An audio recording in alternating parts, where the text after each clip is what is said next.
श्री शिवाय नमस्तुभ्यम दोस्तों। आज के मेरे व्लॉग में मैं आपको बताऊंगी शिव पुराण कथा का महत्व। तो फ्रेंड्स, शिव पुराण 18 महापुराणों में से एक अत्यंत पवित्र और प्रमुख पुराण है। यह भगवान शिव की महिमा, उनके अवतार, लीलाओं और भक्तों की कथाओं और धर्म, ज्ञान, वैराग्य के रहस्यों को उजागर करता है। शिव पुराण की कथा श्रवण करने या सुनाने से व्यक्ति को शिव जी की विशेष कृपा प्राप्त होती है। इससे पापों का नाश होता है और पुण्य की प्राप्ति होती है। यह कथा जन्म मरण के चक्र से मुक्ति का रास्ता दिखाती है, आत्मा को मोक्ष की ओर ले जाती है। शिव पुराण कथा व्यक्ति को सांसारिक मोह से मुक्त कर भगवान में लीन करती है। जो व्यक्ति श्रद्धा से कथा करता है या कराता है, उसके कुल का उद्धार होता है और वंश में सुख समृद्धि आती है। जीवन में जो भी मानसिक, शारीरिक या आर्थिक कष्ट होते हैं, शिव पुराण कथा से उनका शमन होता है।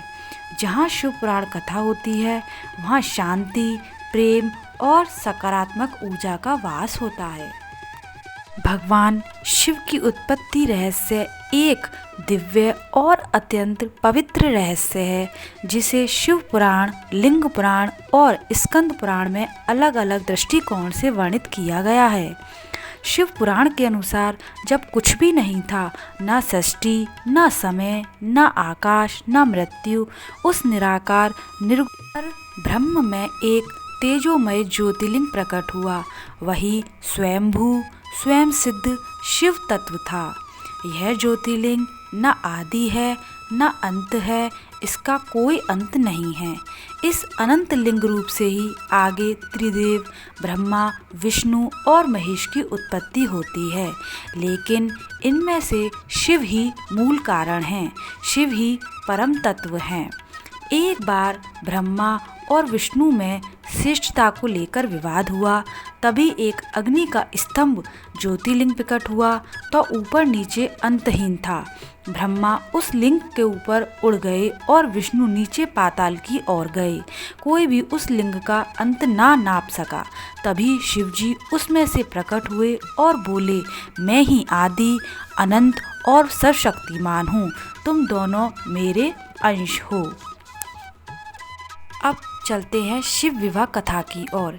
यह कथा शिव पुराण और स्कंद पुराणों में वर्णित है। यह केवल एक विवाह नहीं, बल्कि त्याग, तपस्या, प्रेम और श्रद्धा का प्रतीक है। भगवान शिव पहले माँ सती के पति थे, लेकिन दक्ष प्रजापति ने यज्ञ में शिव का अपमान किया, जिससे व्यथित होकर सती ने आग में कूदकर अपने प्राण त्याग दिए।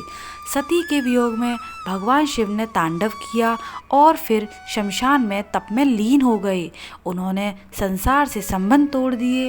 वह नंगे शरीर जटाधारी भस्म लिप्त होकर ध्यान में लीन रहे।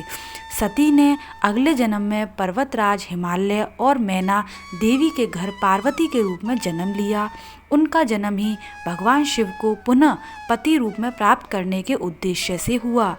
पार्वती बचपन से ही शिव की पूजा करने लगीं।